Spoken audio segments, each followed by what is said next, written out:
నమస్తే రమ్మగారు. నమస్తే జయ. రమ్మగారు, ఏదైనా మంచి స్టోరీ చెప్పండి. ఎస్ జానకి గారు కొన్ని కథలు పంపించారని చెప్పాను. మనం ఏం చేసాం, పులిరాజు కథ చెప్పుకున్నాం కదా, ఆవిడ ఏమన్నా కథ అని ఇంకోటి పంపారు. కథ పేరే అదా? ఏమన్నా. చిన్నప్పుడు మా అక్కయ్య వాళ్ళ పాప ఒకటి ఆకలిస్తుంది అనేది, అన్నం తింటా, అన్నం ఆకలి కాదమ్మమ్మ, ఏమైనా ఆకలిస్తుంది అని. ఏమైనా ఏదో ఒకటి, అన్నం కాకుండా, అన్నం ఆకలి కాదు. ఇప్పుడు కూడా అదే పెద్దది అయిపోయింది. ఇప్పుడు కూడా పిన్ని ఏమైనా ఉన్నాయా అంటుంది. ఓకే, ఈ ఏమన్నా కథ అనమాట.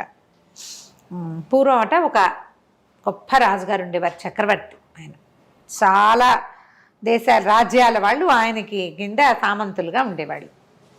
అయితే చాలా కాలం పిల్లలు కలగలేదు. చాలా కాలం పిల్లలు కలగల. భార్య భర్త ఎన్నో పూజలు, వ్రతాలు, నోములు ఎన్నెన్నెన్నెన్నో చేసేవారు. అయితే ఎంతో కాలానికి ఆయనకి ఒక అందమైన కుమారుడు కలిగేట, చాలా అందగాడు. అయితే చంద్రసేనుడు అని పేరు పెట్టుకున్నారు. చంద్రుడిలాగా ఉన్నాడని చంద్రసేనుడు అని పేరు పెట్టుకున్నారు. ఎంత బాగానో పెంచుకున్నారు. ఈయనకి వేట అంటే చాలా ఇష్టమట. ఈయన ఎప్పుడు వేటకి వెళ్తుండేవాడు. ఒకసారి వేటకి వెళ్ళినప్పుడు పక్క సామ్రాజ్యానికి దగ్గరలో ఉన్న ఒక రాజ్యపు రాజుగారు కూడా అక్కడికి వచ్చాడు. ఈయన చక్రవర్తి, ఆయన రాజు. ఈయన వాళ్ళందరి మీద అది పెద్దవాడు అనమాట. ఆ రాజు ఈయన కలిసి అక్కడ వేటాడుతున్నప్పుడు మధ్యలో ఒకే లేడిని ఇద్దరు ఏం చేసి ఎవరు ముందు కొట్టారో చూసుకుని మాట్లాడుకున్నారు. ఆయనకి వేట అంటే ఇష్టం, ఈయనకి వేట అంటే ఇష్టం. సరే, ఇద్దరు చాలా స్నేహం అయ్యారు. ప్రతిసారి వేటకి వెళ్ళేటప్పుడు ఆయనతో కంపెనీ బాగుండేదన్నమాట, చెప్పుకునేవాళ్ళు. అయితే రాజుగారి అబ్బాయి కొంచెం పెద్దదవుతున్నాడు, ఈ చక్రవర్తి గారి అబ్బాయి. రాజుగారికి కూడా ఒక కూతురుంది, కాంతిమతి. పేరు బాగుందండి కదా. ఈ కాంతిమతి కూడా చాలా అందమైన పిల్లట. అసలు ఎంత అందగత్తో. క్రమంగా పిల్లలు పెద్దవాళ్ళు అయ్యారు. రాజుల స్నేహం కూడా పెరిగింది. చక్రవర్తి చెప్పాడు, మా అబ్బాయి కొంచెం పెద్దవాడు అవుతున్నాడు, వివాహం చేయదలుచుకున్నాము అంటే ఈ రాజుగారికి తన పిల్లని వీళ్ళకి ఇద్దామని ఉంది. కానీ కొంచెం ఆలోచిస్తున్నాడు. అంత పెద్ద రాజు, పెద్ద చక్రవర్తికి ఎట్లా పిల్లని ఇస్తామో అని ఏదో కొంచెం ముందు వెనక ఆడుతూ ఉన్నాడనమాట. అయితే ఏదో సందర్భంలో ఏమనుకున్నారు, అంత మరి పిల్లాడి పెద్ద సంబంధాలు ఇప్పటి నుంచి చూడాలి, ఒక 3-4 ఏళ్లలో చెయ్యాలి. ఇవన్నీ ఆ రోజుల్లో ఏంటంటే ట్రాన్స్పోర్టేషన్, ఫోన్లా ఏమిటున్నాయి. అవును, వీళ్ళందరూ వీళ్ళందరూ ఉత్తరాలు రాయటము, తర్వాత ఏమో చిత్రపటాలు పంపించడము. మాకు అబ్బాయి ఉన్నాడు, మీకు అమ్మాయి ఏంటో ఇవ్వండి, ఇళ్ళని కనుక్కోవాలి కదా. మీ చిత్రపటాలు పంపండి, చిత్రపటాల గోల ఇదంతా. వీళ్ళంతా రథాలు వేసుకుని, గుర్రాలు వేసుకుని పోవాలి, రావాలి, బోల్డ్ సమయం పట్టేది. ఈ గందరగోళంలో అవుతుంది కదా అని మాట్లాడుకుంటుంటే, అయితే రాజుగారు, చక్రవర్తి అడిగాడు రాజుని, నీకు ఎంతమంది కుమార్తెలు, ఎంతమంది కుమారులు, ఏమిటి అంటే, అమ్మాయి కాంతిమతి పేరు ఎంత బాగుంది అన్నాడు. చంద్రకాంతే, సూర్యకాంతే అన్నాడు. అనేసరికి చంద్రకాంతే ప్రభు, మా అమ్మాయి చాలా అందంగా ఉంటుంది, చాలా మృదువుగా. సూర్యకాంత్ అయితే షార్ప్, చంద్రకాంత్ అయితే మృదువుగా ఉంటుంది, చాలా బుద్ధిమంతురాలు, చాలా అందమైన పిల్ల అని. ఎక్కడైనా ఈ పిల్లకి తగిన అనురూపమైన అందగాడు దొరికితే పెళ్లి చేయాలనుకుంటున్నానంటే, మా అబ్బాయి ఉన్నాడుగా అన్నాడు ఈయన. కానీ ఈయన మొహమాట పడి, కాదండి, ఒక ఊహ వచ్చింది కానీ నేను మిమ్మల్ని అడగడానికి భయపడ్డానంటే, అలా ఏం లేదు, మన ఇద్దరం స్నేహితులం, మేము ఎక్కడి నుంచైనా పిల్లని తెచ్చుకోవాల్సిందే, మన పిల్లలకి పెళ్లి చేద్దాం అనుకున్నారు.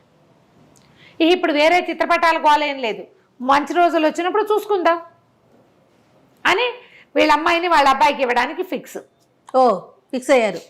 అయిపోయారు వీళ్ళిద్దరు.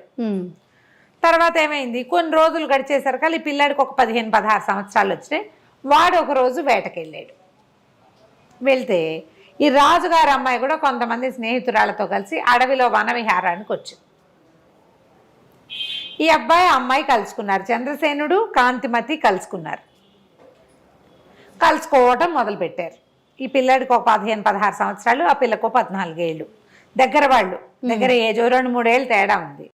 ఆ వయసు పిల్లలకి సహజంగా అట్రాక్షన్ ఉంటుంది, ఫ్రెండ్షిప్ కుదిరింది. వీళ్ళిద్దరూ మాట్లాడుకుంటూ ఉండేవాళ్ళు, ప్రతిసారి ఉత్తరాలు రాసుకునేవాళ్ళు, ఈ అడవిలో కలుసుకునేవాళ్ళు.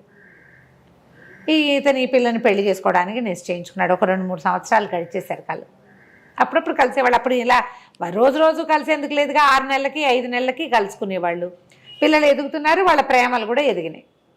అయితే రాజుగారు, చక్రవర్తి ముహూర్తాలు పెట్టిద్దామని అనుకుని భార్యకి చెప్పాడు, ఫలానా ఒక రాజుగారి అమ్మాయితో మన అబ్బాయికి పెళ్లి నిశ్చయించాను అని చెప్పేసరికల్లా ఈ కుర్రాడు అన్నాడు, అమ్మ నేను ఇంకో పిల్లని ప్రేమించాను, నేను అడవిలో కలుస్తాను అమ్మాయిని, నేను ఆ పిల్లనే చేసుకుంటాను అన్నాడు.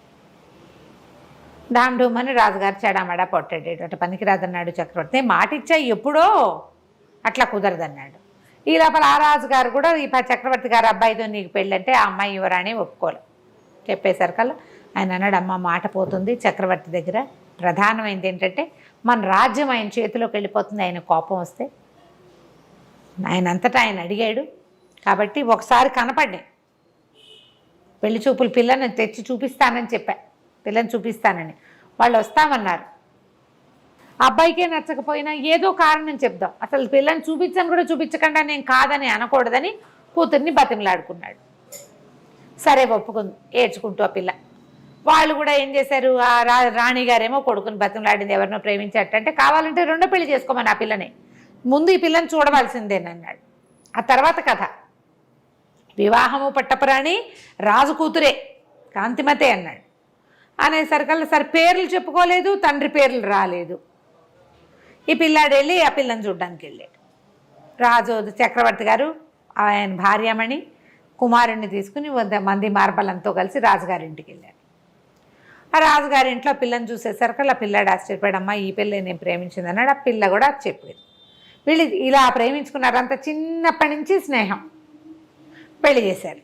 చంద్రసేనుడికి కాంతిమతికి పెళ్ళయింది. సరే చక్రవర్తి గారు పెద్దవాడైపోయినాడు, పిల్లాడికి రాజ్యం అప్పచెప్పాడు. వీళ్ళకి 20 ఏళ్ల లోపలే పెళ్ళయింది కదా, ఎప్పటికీ సంతానం కలగలేదు. వాళ్ళిద్దరూ ఎంత బాగా కలిసి ఉండేవాళ్ళు. రాజ్యంలో అందరూ గుసగుసలాడుకునేవాడు. చక్రవర్తి గారి కోడలికి పిల్లలు లేకపోతే ఎట్లా? యువరాజుకి ఇంకొక పెళ్లి చేయండి, ఈయన రాజు అయిపోతున్నాడు, పెళ్లి చేయాలి, ఈయన చక్రవర్తి అవుతాడు రేపు, ఉత్తరాధికారి లేకుండా ఎట్లా కుదురుతుంది? ఇంకో పెళ్లి చేయండి, ఇంకో పెళ్లి చేసుకోండి, ఇంకో పెళ్లి చేసుకోండి అని మాటలు వచ్చేవి. వాళ్ళ అమ్మ ఏమనేదంటే, ఒరే ఇప్పుడు నువ్వు కాంతిమతే నువ్వు ప్రేమించిన అమ్మాయి అయింది కాబట్టి సరిపోయింది, లేకపోతే ఆ అమ్మాయిని పెళ్లి చేసుకుని అడవిలో పిల్లని కూడా చేసుకుందాం అనుకున్నావు కదా, అదే కదా, రెండో పెళ్ళి ఎలాగో చేసుకోదలుచుకునే ఉన్నావు, అది రెండు కలిపి ఒకటే అయింది అనుకో, ఇప్పుడు ఇంకో పిల్లని ఎవరినైనా చేసుకో, ఈవిడే పట్టప్రాణిగా ఉంటుంది, ఉత్తరాధికారి లేకపోతే రాజ్యానికి కుదరదని అందరూ బతిమలాడాడు, బలవంత పెట్టారు. ఈ అమ్మాయి కూడా కాంతిమతి కూడా భర్తను రోజు అడిగేది చేసుకోమని, పెళ్లి చేసుకో పెళ్లి చేసుకో అని. చాలా రోజులకి మొత్తానికి ఒప్పుకున్నాడు. ప్రజల నుంచి ప్రెషర్ ఎక్కువ వస్తుంది, అధికారుల నుంచి ప్రెషర్ వస్తుంది. పెళ్లి చేశారు. ఇంకొక అందగతి, ఇంత అందగతి కాదు కానీ కొంత అందగతిని తెచ్చారు మొత్తానికి. సరే రెండో రాణి కూడా బాగానే ఉండేది. పెద్ద రాణి ఏంటంటే పాపం రేపు ఉత్తరాధికారిని కనడానికి వచ్చిన పిల్లని ముద్దుగా చూసుకునేది. ఈ అమ్మాయి చంద్రకాంతిమతి కదా, అంటే మంచి స్వభావం కలిగేది. అయితే కొన్నాళ్ళకి చిన్నరాణికి ఏమనిపించడం మొదలెట్టిందంటే, ఊరికే నేను ఒక పిల్లలుగానే మెషిన్ లాగా నన్ను తెచ్చారు, ఇంపార్టెన్స్ అంతా ఆవిడికే, ఈయన ప్రేమంతా ఆవిడికి, ఆయన ఏదో శాస్త్రానికి నాతో గడుపుతున్నాడు అంతే. ఒక మంటగా ఉండేది. ఏమనేది, ఆమె పెద్దరాణి ఆవిడ పద్ధతులు ఎవరికి తెలీదు, అంతా ఆవిడ ఇష్ట ప్రకారం జరగాలంటుంది అని కొంచెం పుల్ల విరుపుగా మాట్లాడేది. క్రమంగా నా మీద కుట్ర చేస్తోందని చెప్పడం మొదలుపెట్టాడు. కుట్ర ఎందుకు చేస్తుంది, నిన్ను చేసుకోమని ఆవిడే చెప్పింది అనేవాడు రాజు, కేకలేసేవాడు. అయితే ఒకసారి ఏమైంది, చిన్నరాణి గారి దాసి పెద్దరాణి గారి మందిరంలో ఆవిడ మంత్రితోటి ఏదో మాట్లాడుతున్నది కనపడి చూసింది. చూసి అమ్మ మంత్రి గారు రాణిగారు మాట్లాడుకుంటున్నారు అని చెప్పింది. అది మామూలు మాటే. వెంటనే చిన్నరాణికి ఏం తట్టింది, మంత్రి రాణి కలిసి గూడు పుఠానీ చేస్తున్నట్టుగా చూపించచ్చు, క్రియేట్ చేయొచ్చు. ఏమని చెప్పేది, అంతకుముందు నాకు ఇవాళ వాంతులు అయిపోయినాయి, నెలతప్పేసాను అనుకున్నారు, కాదు నాకు ఆహారంలో ఫుడ్ పాయిజనింగ్ అయింది అని చెప్పేది రాజుకి. ఇవాళ ఒంట్లో బాగోలేదు, ఫుడ్ పాయిజనింగ్ అయింది, ఇవాళ నేను పెట్టుకునే పువ్వుల దండల్లో ఏదో చల్లారు, నాకు తుమ్ములు వచ్చేసినాయి, నన్ను చంపడానికి, నన్ను ఇబ్బంది పెట్టడానికి, నేను పిల్లల్ని కానీ ఇవ్వకుండా చేయటానికి చూస్తున్నారు, అట్లా చెప్పేది. ఆయన ఒప్పుకునేవాడు కాదు. ఈ మంత్రి రాణి మాట్లాడుకుంటున్నారు కదా, ఈ మాట చెప్పేసరికల్లా ఈవిడేమంది, రాజుకు చెప్పింది, నువ్వేమో నేను చెప్తే నువ్వు వినవు, రాణిగారు మంత్రి గారితోటి మంత్రాంగం చేస్తుంది, నన్ను చంపటానికి ఏమో మందులు తెప్పించేందుకు ప్రయత్నం చేస్తాం. అయ్యో, మంత్రి కూడా కలిసిపోయాడు.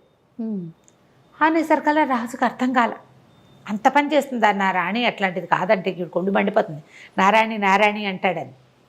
కావాలంటే కనుక్కో నువ్వు, మంత్రి వచ్చాడో లేదో కనుక్కో. అప్పటికి ఒక 20-30 సార్లు విన్నాడేమో. ఆల్రెడీ కొంచెం కలుషితం అయింది లోపల కొద్దిగా.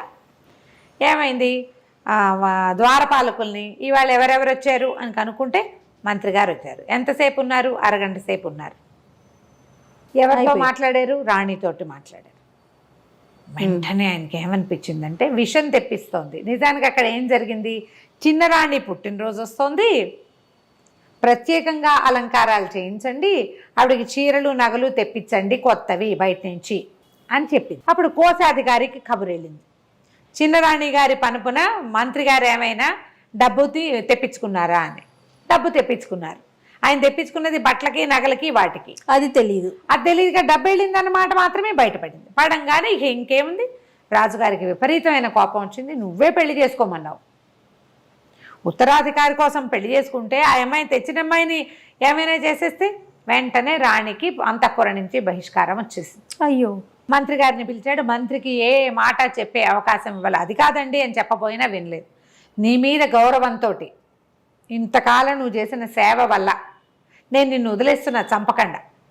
మళ్ళీ నువ్వు రాజభవనం గుమ్మం ఎక్కద్దు. ఈ మంత్రి గారికి దూరంగా ఒక పల్లెటూరులో ఆయన కుటుంబం ఉంది. ఆయన వస్తూ పోతూ ఉంటాడు ఇక్కడికి. మీ ఊరు వెళ్ళిపో, నువ్వు మళ్ళీ రాజధానిలోకి రావద్దు. నువ్వు ఆవిడకి లోబడిపోయావని నాకు అర్థమైపోయిందంటే అది కాదండి అని చెప్పపోతాడు. ఇక వినడు రాజు. సగం చెడిన బుర్రలో పెద్ద విత్తనం పడితే పూర్తిగా చెడిపోతుంది. అంతే. మంత్రిని పంపించేశాడు. రాణిగారికి బహిష్కారం ఏమిటంటే, రాణిగారికి ఒక పాత పురాతనమైన పడిపోయేలాగా ఉన్న ఒక పాత రాజభవనం ఒకటి ఉంది. ఇవి అక్కడ ఉండాలి. ఈమెను అక్కడ పంపించారు. పాతది, పడిపోయేందుకు శిథిలావస్థలో ఉంది. ఎవ్వరూ సహాయం లేరు. ఒక నత్తి నంగిగా ఉండే ఒక కుర్రవాడిని ఆవిడకి పని మనిషిగా ఇచ్చారు. అంతే. ఆ కుర్రాడి సాయంతో నువ్వు అక్కడ ఉండు, నీకు ఇక అంతఃపురం ప్రవేశం లేదు.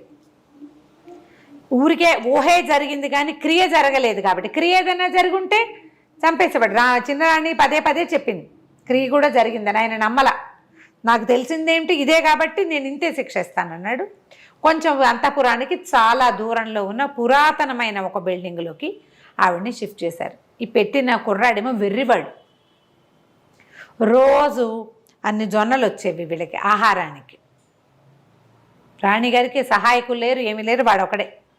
అందులో పుచ్చిపోయినవి, పుచ్చుపట్టిపోయినవి, బొక్కివి అలాంటివి జొన్నలు వస్తే ఆ జొన్నలన్నీ బాగు చేసుకునేది ఆవిడ. బాగు చేసుకుంటే ఇది వారానికి ఒకసారి పంపేవాళ్ళు ఇన్ని జొన్నలు. ఆ జొన్నల్లో సగం పోయేవి. మిగిలిన సగంతో ఆవిడ ఏదైనా కాస్త అంత వండి వాడికి అంత జావా, తనకో ఇంత జావాతో బతికి ఉండేది. అయితే ఏమైంది, వీడు కొంచెం ఏంటంటే వెర్రివాడు. కానీ వాడికి ఒక రకంగా పాటలు, మ్యూజిక్ అవి పిచ్చి. మామూలుగా తెలివిగల మాటలు అవి ఏమీ లేవు, అయోమయంగా ఉంటాడు. అయితే ఏమైందంటే ఈ జొండలు తెస్తుంటే ఒక దారిలో పెద్ద సన్నాయి మేళము అవి వినపడుతున్నాయి. ఏవో ఫంక్షన్ జరుగుతుంది. ఫంక్షన్ జరుగుతుంటే వీడు ఆ డోల్ శబ్దానికి అనుగుణంగా చిందులేయటం మొదలుపెట్టాడు. చిందులేస్తుంటే సరే జనాలకు సరదాగా ఉంటుంది కదా, ఆ డోలు వాయించేవాడు ఇంకో కొంచెం సన్నాయి వాడు పీపీపీ అని ఇంకా బాగా వాయించి, డోలు వాడు ఇంకా మధ్యలో బాగా దరువు వాయించేసరికి వీడు ఎగురుతూ ఎగురుతూ డ్యాన్స్ చేస్తుంటే అందరూ ఏం చేశారు, వాడి మీద 5 పైసలు 10 పైసలు విసిరేశారు. ఆ విసిరిన డబ్బులన్నీ తీసుకొచ్చాడు. 1 రూపాయి అయింది. ఆ డబ్బులు పుచ్చుకొని రాణిగారి దగ్గరకు వచ్చాడు, కాంతిమతి దగ్గరకు. అమ్మ నేను రోడ్డు మీద నాట్యం చేశాను, పాట కూడా పాడాను, అందరూ నాకు డబ్బులు ఇచ్చారు, ఇదిగో ఇదిగో అని చూపించాడు. బట్ దానికి అవి ఏం చేయాలో తెలియదు. ఆవిడంది, ఏం చేసుకుంటారా నాయన డబ్బులు, ఏమన్నా కొనుక్కురా అని చెప్పింది. ఏమన్నా కొనుక్కురమ్మంది కదా. వీడు ఆ రూపాయి పుచ్చుకుని కొట్లోకి వెళ్ళి ఏమన్నా ఇవ్వండి అన్నాడు. ఏమిమ్మంటావురంటే ఏమన్నా ఇవ్వండి అంటాడు. రూపాయి చూపిస్తున్నాడు. ఈ ఏమన్నా ఇవ్వండి, ఏమన్నా ఏమిటి కావాలో అడిగితే కదా. ఏమన్నా ఏమన్నా ఏమన్నా ఇదే పాట పాడాడు. కోట్లో వాళ్ళు వెర్రివేధవలా ఉన్నాడు, వీడికి తెలియదు, వాడిని తోలేసేయండి అన్నారు. తోలేస్తే ఒక ముసలమ్మ వస్తుంది అటు నుంచి. వీళ్ళ కొట్లో నుంచి తోసేసరికల్లా పోయి వీడు ఆ ముసలమ్మ మీద పడ్డాడు. పడేసరికల్లా ఆవిడంది, ఎవర్రా నువ్వు అని కేకేసి లేవదీసింది. లేవదీస్తే, కాదవా నా దగ్గర రూపాయి ఉంది, ఏమన్నా ఇవ్వమంటే ఇవ్వట్లేదంటే ఆవిడ పక్కపక్క నవ్వింది. ఊరిని అట్లా గుట్రా, ఆ రూపాయి ఇడితే నేనే ఏమన్నాను, నన్ను తీసుకెళ్ళు, రూపాయి ఇవ్వు, నా పేరే ఏమన్నా.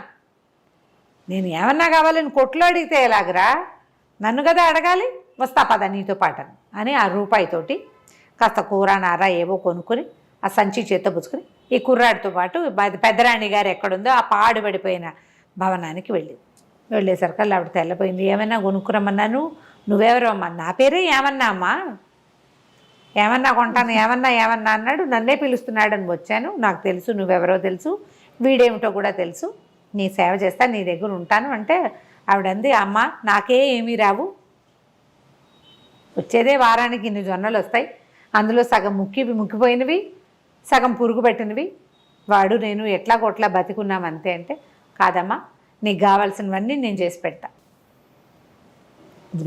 రాజభవనం నుంచి జొన్నలు కాదు, బియ్యము పప్పు ఉప్పు చీరానార అన్నీ వస్తాయి, నేను వచ్చా కదా అవన్నీ వస్తాయి అంతే.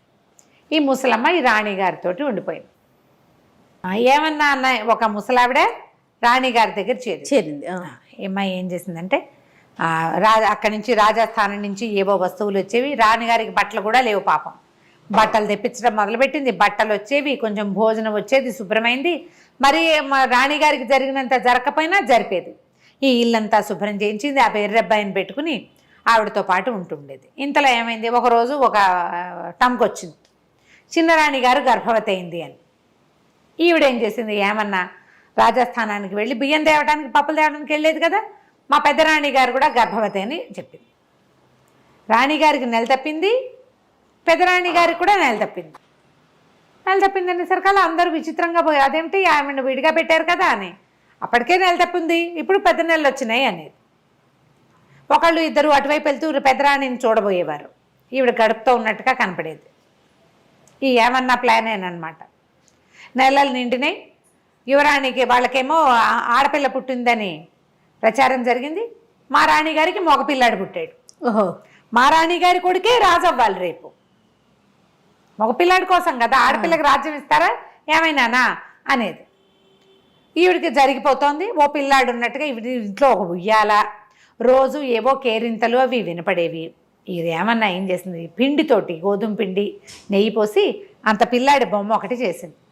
ఆ ఉయ్యాల దూరం నుంచి చూస్తే ఉయ్యాల్లో పిల్లాడు ఉన్నట్టు, లోపలికి వచ్చి రాణిని చూసే వీలు లేదు, ఉయ్యాల కనపడుతోంది, కేరింతలు వినపడతాయి, మధ్యలో ఉంగా అంటుంటాడు పిల్లాడు, ఈ ర్యాట్లర్ ఒకటి కదిలిపేది, ఇవి ఉంటాయి, మువ్వలు అవి ఉండేవి, అలా ఉండేది. వీళ్ళింట్లో ఒక పిల్లాడు ఉన్న సూచనే ఉండేది. రాజుగారు ఏనాడు తెలుసు, ఊరికే రాచంలో ప్రచారంలో ఉంది, పిల్లాడున్నాడు అని. అయితే ఏమైంది, క్రమంగా రోజులు గడుస్తుంటే పిల్ల పెద్దది అవుతోంది, పెళ్లి సంబంధాలు చూస్తున్నామంటే మా రాజకుమారుడికి కూడా పెళ్లి సంబంధాలు చూస్తున్నాం అనేది. ఈ అమ్మాయి పుట్టింటి వాళ్ళు ఉన్నారు కదా, ఈ కాంతిమతి వాళ్ళ పుట్టింటి వాళ్ళు, ఆమెకు మేనమామలు వాళ్ళు చాలామంది ఉన్నారు. ఈ ఏమన్నా పోయి ఒక వారం రోజులు ప్రయాణం చేసి వెళ్ళి కబుర్లు చేసుకొచ్చింది, ఫలానా రాజుగారి అమ్మాయిని మా రాజకుమారుడికి ఇస్తున్నారని ప్రచారం మొదలుపెట్టింది. అసలు లేని దానికే రాణి గారిని మళ్ళీ వెనక్కి చేర్చాలి, అది పాయింట్. అయితే ఈ కథ నడుస్తుంటే చిన్నపిల్ల యువరాణికి కూడా పెళ్లి సంబంధాలు చూస్తున్నారని ఆ రాజకుమారుడు ఈ రాజకుమారుడు ఉత్తరాలు వస్తున్నాయని చెప్పుకున్నారు. అసలు మా రాజకుమారుడికి పెళ్ళే కుదిర్చేశామని చెప్పింది. రాజకుమారుడికి 15 ఏళ్ళు ఉన్నాయి, యువరాణికి కూడా 15 ఏళ్ళు ఉన్నాయి కదా, 15 ఏళ్ళ ఆడపిల్లలకి మగపిల్లలకి కూడా పెళ్ళిళ్ళు చేసేవాళ్ళు. సరే పెళ్లి సంబంధం కుదిరిందని మేము రాజకుమారుడు తరలి వెళ్తున్నాడు పెళ్ళికని ఊరంతా ప్రచారం చేసింది. ఒక పెద్ద పల్లకి మాట్లాడి, మామూలుగా ఉయ్యాల్లో పిల్లాడంతా ఇంత పిల్లాడి బొమ్మ, ఈ పల్లకీలో ఒక పడుకున్న షేపులో ఒక రాజకుమారుడి బొమ్మ, మట్టి బొమ్మ, పిండి బొమ్మ తయారు చేయించింది. గోధుమ పిండి బాగా నెయ్యి పోసి కొంచెం బెల్లం కలిపి ఇంత బొమ్మ, పల్లకిలో ఒక మనిషి ఉన్నట్టు, దూరం నుంచి చూస్తే మనిషి ఉన్నట్టు కనపడాలి కదా. సరే పల్లకి తీసుకెళ్తున్నారు, మన పట్టప్రాణి గారు ఇక్కడే ఉంది కాంతిమతి, పిల్లని తీసుకెళ్తున్నారు, పెళ్ళికి తీసుకెళ్తున్నాం తరలి వెళ్తున్నామని ప్రచారం చేస్తుంది. అయితే ఏమైందట, ఆ ఊళ్ళో ఒక గంగానమ్మ గుడి ఒకటి ఉంది. ఆ గంగానమ్మకి పిండి నైవేద్యం పెడతారు, గోధుమ పిండిలో నెయ్యేసి అదే చలివిడి నైవేద్యం పెడతారనమాట. అయితే ఏమైంది, ఆ పూట వీళ్ళు పల్లకితో వెళ్తుంటే రాజకుమారుడు పెళ్ళికి తరలివెళ్తున్నాడు అని చెప్పుకున్నారు. ఆ రాజకుమారుని కంటితో చూసిన వాడు ఎవడూ లేడు, అందులో ప్రవేశం లేదు కదా అంతఃపురంలోకి. ఇప్పుడు ఆవిడనే ఒక పాడుపడిపోయిన ఇంట్లో ఉంచారు, అందులో ప్రజలెవరు వెళ్ళడానికి వీలు లేదు, ఆవిడకి బహిష్కారం ఉంది. ఈ ఏమన్నా ఒకటే లోపలికి బయటికి తిరుగుతూ ఉండేది. అయితే ఏమైంది, ఈ గంగానమ్మ గుడి దాకా వచ్చాక బోయిలు మోసి మోసి భుజాలు నొప్పులు పుడుతున్నాయమ్మా, చెద్దన్నం తెచ్చుకున్నాం తింటాం మేము ఇక్కడ కూర్చునంటే ఆ ఏమన్నా అంది, సరేలేరా పల్లకి దింపండి, మీ తిళ్ళు మీరు తినండి, మరి నేను అట్లా కొంచెం బయటకు వెళ్ళి కాస్త కాళ్ళు కడుక్కొస్తానని ఆ పల్లకి అక్కడ వదిలిపెట్టి ఏమన్నా ఏమో పక్కన ఏదో చెరువు చిన్న చెరువు వెళ్తుంటే అక్కడికి వెళ్ళి కాస్త చాలాసేపటి నుంచి ప్రయాణం చేస్తున్నారు. ఆ ఊరి మొగదలలో ఉంది గంగానమ్మ గుడి. వీళ్ళు ఊళ్ళో లోపల ఉన్నారు, అదంతా నడిచి వచ్చారు కదా. ఈ బోయిలంతా ఒక పక్కన కూర్చుని అన్నాలు తింటున్నారు. ఈ బోయి చెరువు దగ్గరికి వెళ్ళింది. ఇంతలో ఏమైంది, ఈ విగ్రహం దేంతో చేశారు, ఈ బొమ్మ గోధుమ పిండి బాగా నెయ్యి పోసి బెల్లం కలిపి. ఈ లోపలున్న గంగానమ్మకి ఆ నెయ్యి గోధుమ పిండి వాసన వచ్చింది. ఓహో, ఆహారం తెస్తున్నారని చూస్తోంది. ఎంతసేపటికి లోపలికి రాల. మామూలుగా అమ్మవారి నైవేద్యం ఎంత పెడతారు, ఇంతదే మనం చలివిడి చేస్తే గుమగుమలాడుతుంది. అంత ముద్దతో చేసిన 15 ఏళ్ల పిల్లాడి బొమ్మ ఎంత వాసన వస్తుంది. ఆమె కాస్త ఇట్లా కూర్చుని ఉంటుంది పీట మీద కూర్చుని ఆవిడ లేచొచ్చింది. లేచి గుళ్ళోంచి బయటకు వచ్చింది. బయటకు వచ్చి వాసన పీలుస్తుంటే చూస్తే పల్లకీలో కనపడుతోంది గోధుమ పిండి ముద్ద. ఆమె అంత లోపలికి చేయి పెట్టి ఆ బొమ్మను బయటికి లాగి ముక్క విరుచుకుని కర్ర కర్ర కర్ర కర్ర తినేయటం మొదలుపెట్టింది. తినేసేసింది బొమ్మని. తినేసరికల్లా ఏదో మోత వస్తోందని ఈ చెరువు దగ్గరికి వెళ్ళి నిదానంగా నడుచుకొస్తున్న ఈ ముసలమ్మ ఏమన్నా పరిగెత్తుకుంటూ వచ్చింది. అయ్యయ్యో మా పిల్లాన్ని విరుచుకు తినేస్తున్నావని ఆ గంగానమ్మ చేయిపుచ్చుకుంది. చేయిపుచ్చుకునేసరికి కేకలు పెట్టింది, నా పిల్లాన్ని తినేసావు, నా పిల్లాన్ని నాకు ఇచ్చేయండి. అమ్మ గంగానమ్మ విదిలించుకోపోయి ఆమె ఎంత విదిలించుకున్నా ఈ ముసలిది చెయ్యి వదిలిపెట్టలే. నా పిల్లాన్ని నాకు ఇచ్చే, నా పిల్లానికి 15 ఏళ్ల లక్షణమైన పిల్లవాడు, కాబోయే పెళ్లి కొడుకు, అలంకారం చేసి తెస్తే మింగేస్తావా అమాంతావు, నా పిల్లని నాకు ఇచ్చేళ్ళు, నువ్వేం చేస్తావో నాకు తెలియదు. గంగానమ్మ వదలవే అంటుంది. వదలవే లేదు, ఏమీ లేదు. ఇప్పుడు ఏం చేసింది, కాళ్ళతో చేతులతో పట్టుకుని ఇంత శక్తుల్లో ఉన్న గంగానమ్మని గట్టిగా పట్టేసుకుంది. ఆమె తోస్తుంది, ఇది వదలదు. అక్కడి నుంచి విసుగు, ఇచ్చాను బా పిల్లాడేగా వదులు అని ఒక్క విదిలిచ్చేసింది. ఈమె పోయి మేనా దగ్గర పడింది, ఆ పల్లకి దగ్గర. గంగానమ్మ దబా దబా అడుగులు వేసుకుంటూ లోపలికి వెళ్ళిపోయింది గుళ్ళోకి. ఇంతలో ఈ మేనా దగ్గర పడింది కదా, మేనాలో ఏమిటో మేనా ఇలా కర్టెన్ పక్కకు తొలిగేసరికల్లా అక్కడ ఒక 15 ఏళ్ల పిల్లాడు పడుకుని ఉన్నాడు. బొమ్మ ఉంది మొదట, బొమ్మ ప్లేస్లో లక్షణంగా అమ్మవారు ఇచ్చిన అనుగ్రహం కదా. ఆ పిల్లాడినే విరుచుకు తిన్నాను అనుకుని పిల్లాడిని ఇచ్చేసానండి. 15 ఏళ్ల రాజకుమారుడు చక్కగా అందంగా ఉన్నాడు. చెప్పింది కదా, అందమైన పిల్లవాడు పెళ్లి కొడుకుగా అలంకారం చేశాం. ఒక అందమైన పిల్లాడు పెళ్లి కొడుకుగా అలంకరింపబడి ఏ పడుకున్న పోజులో ఆ బొమ్మను పెట్టిందో అదే పోజులో కనపడ్డం మొదలుపెట్టి. సూపర్. ఏమో చంకలు గుద్దుకుంది. అమ్మో భగవంతుడు ఎట్లా కరుణించాడు. పెద్దరాణి బుద్ధిమంతురాలు, ఆమె ఎవ్వరికీ ద్రోహం చేయనందుకు అమ్మవారు ఇట్లా కరుణించింది. అక్కడి నుంచి ఓహం అని మోసుకుంటూ పోయారు. ఈ లోపల ఏమైంది, ఇప్పుడు ఈ అమ్మాయి ఏమన్నా ఎవరికైతే పెళ్లి కొడుకుని కుదిర్చామని చెప్పిందో ఆ రాజుగారి దగ్గర నుంచి వీళ్ళందరికీ కబుర్లు వెళ్ళినాయి, మా పిల్ల పెళ్ళి అని. వీళ్ళ పద్ధతి ఏమిటి, పిల్లాడు వెళ్ళి పెళ్లి చేసుకోడు రాజుల్లో. కత్తికి బాచకం కట్టించి పెళ్లి చేస్తారు. ఓకే. తర్వాత పిల్లని పంపుతారు. వీడు పిల్లకి ఎదురెళ్ళటానికి ఈ పెళ్లి కొడుకుని తయారు చేసి పెట్టుకున్నారు వీళ్ళు. తర్వాత కథ ఏమైనా కానీ ఇలా ఒక ప్రయత్నం చేసింది అంతే. కత్తికి బాచకం కట్టాక మాకు వద్దని కూడా అనొచ్చు. కథలో ఎక్కడో ఒక చిన్న మెలికలాగా కనపడుతుంది. అక్కడి నుంచి ఈ రాజుగారు చంద్రసేనుడు భార్యా సమేతంగా పెళ్లికి వెళ్ళాడు. వాళ్ళు పిలిచారు, రెండో భార్యను తీసుకుని వెళ్ళాడు. అక్కడికి వెళ్ళేసరికల్లా ఏమైంది, కత్తికి బాచకం కట్టారు. ఎవరి కుమారుడు అంటే రాజుగారు చంద్రసేనుడు కుమారుడే. చంద్రసేనుడు కాంతిమతుల కుమారుడు. అతను కత్తికి బాచకం కట్టి పెళ్లి చేస్తున్నారు. ఈయన ఆశ్చర్యపోయాడు. ఆ కుమారుడు ఎవడో చూడాలి. ఆ కత్తిని రాజకుమార్తెని తీసుకొస్తే వీళ్ళేమో పల్లకి ఎదురుకుండా తీసుకెళ్లారు. ఈ ఊరి రాజ్యం పొలిమేరల్లో రాజకుమార్తెని తీసుకొస్తే రాజకుమారుడు పల్లకిలోంచి దిగాడు. ఆ దిగిన పిల్లాడిని చూస్తే నిర్ఘాంతపోయాడు రాజు. ఏమిటి ఇంత పిల్లాడా, వీడు నా కుమారుడు అవటం ఏమిటి? ఊరంతా ప్రచారంలో ఉంది కానీ రాజుకేం పెద్దగా తెలీదు. చిన్నరాణి వినేది అనుకునేది. పిల్లాడు చూస్తే మహా అందంగా ఉన్నాడు. 15 ఏళ్లవాడు, ఆ పిల్లకు 12 ఏళ్ల పిల్ల రాజకుమార్తెకి. సరే రాజకుమార్తెని పల్లకి ఎక్కించుకున్నారు.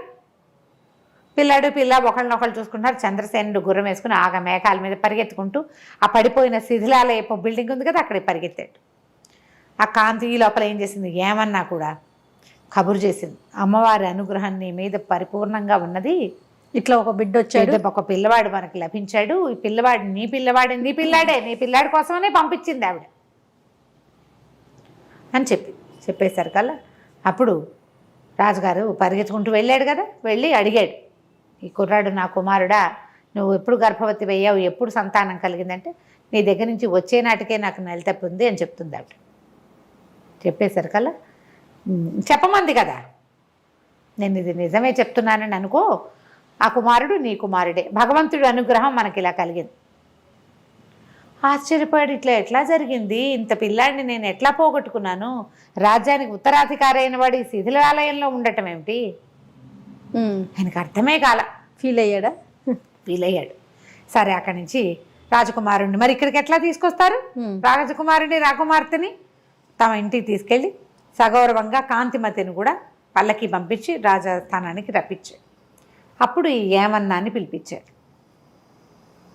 ఆవిడ ఏం చెప్పిందంటే అందరికీ చెప్పింది ప్రజలకి, రాణిగారికి కుమారుడు కలగలేదు, ఈ కుమారుడు రాణిగారికి పుట్టిన కుమారుడు కాదు, ఆమె సహనంగా 15 సంవత్సరాలు తను చేయని తప్పుకి ఒక్క కంప్లైంట్ కూడా లేకుండా పుచ్చిపోయిన జొన్నలు పంపించిన ఆ వండుకు తిని నిశ్శబ్దంగా ఉన్నందుకు గంగానం ఇచ్చింది ఈ రాజ్యానికి ఉత్తరాధికారి అని చెప్పింది. నేను మంత్రి గారి ఇంట్లో పనిచేసేదాన్ని, మంత్రి గారికి ఇక్కడ సహాయంగా ఉండేదాన్ని, మన రాజుగారు మంత్రి గారిని ఊరు పంపించేస్తే నాకు పని లేకుండా పోయింది. నేను ఈ ఎవరి మహారాణి దగ్గరికి వెళ్ళే మార్గాన్ని చూస్తుంటే ఈ కుర్రాడు తగిలేడు నాకు, వాడు ఏమన్నా కొంటా అంటే ఏమన్నాగా నేను వెళ్ళాను, మంత్రి గారి దగ్గరికి వెళ్ళి ఇట్లా మహారాణి దగ్గర చేరానని చెప్తే ఈమెకు కావలసిన ఆహారము దినుసులు అన్నీ కూడా మంత్రి గారే ఇచ్చాడు. ఇప్పుడు ఆ రోజున చిన్నరాణి రాజుగారికి కంప్లైంట్ చేసింది, ఏమిటి వీళ్ళిద్దరూ గూడు పుఠాని చేశారని, ఏం మాట్లాడారో రాణిగారితోటి మంత్రి గారితో విడివిడిగా సభలో వినండి. చిన్నరాణి పుట్టినరోజు, రేపొద్దున ఆవిడకి పుట్టబోయే సంతానమే ఉత్తరాధికారి అవుతుంది, ఆమె మొదటి పుట్టినరోజు మన రాజ్యంలో ఘనంగా చేయాలని, ఆమెకి చీరలు నగలు తీసుకురమ్మని, పుట్టినరోజు ఏర్పాట్లు గ్రాండ్గా చేయమని రాణిగారు చెప్పింది. రాణి కూడా రాజుకి నేను చేసింది ఇది అని చెప్పి ఇంత ప్రూఫ్ బయటపడేసరికల్లా రాజుగారు చిన్నరాణిని తెగ తిట్టిపోసాడు, ఆమె వెళ్ళిపోమన్నాడు. నీ వల్ల నేను నా రాణికి దూరం అయ్యాను, మంత్రికి దూరం అయిపోయాను, ఏదో భగవంతుడు అనుగ్రహించి ఇలా ఒక కుమారుడు వచ్చాడు అదే అనేసరికల్లా పెద్దరాణియే చెప్పింది, వద్దు ఆమె ఏమంటారంటే మన ఇన్సెక్యూరిటీ ఫీలింగ్, నువ్వు పెళ్లి చేసుకున్నావు భార్యతోటి బాగా ఉండకన్నా ఎంతసేపు పెద్దరాణి పేరే తలుస్తుంటే రెండో వాళ్ళకి మంటగానే ఉంటుంది, ఇట్లా చేయొద్దు, ఆమె కూడా ఒక కూతురుంది, మన రాజ్యానికి యువరాణి, పిల్లని మంచి చోట ఇచ్చి పెళ్లి చేసుకోవాలి, ఇంకా సంతానం కలగచ్చు మనకి అని బతిమలాడి ఉంచేసుకుంది. ఈ గంగానమ్మ ఇచ్చిన రాకుమారుడికి సూర్యసేనుడు అని పేరు పెట్టుకున్నారు. ఆ సూర్యసేనుడికి పెళ్ళైపోయింది కదా, పిల్లాడి యువరాజుగా కొంతకాలం ఉండి తర్వాత ఆ రాజ్యానికి ఉత్తరాధికారి గంగానమ్మ ఇచ్చిన ఆ సంతానమే రాజయ్యాడు. ఏమన్నా కథ చాలా బాగుంది రమ్మ గారు, సూపర్గా ఉంది కదా, చాలా బాగుంది. నమస్తే అండి.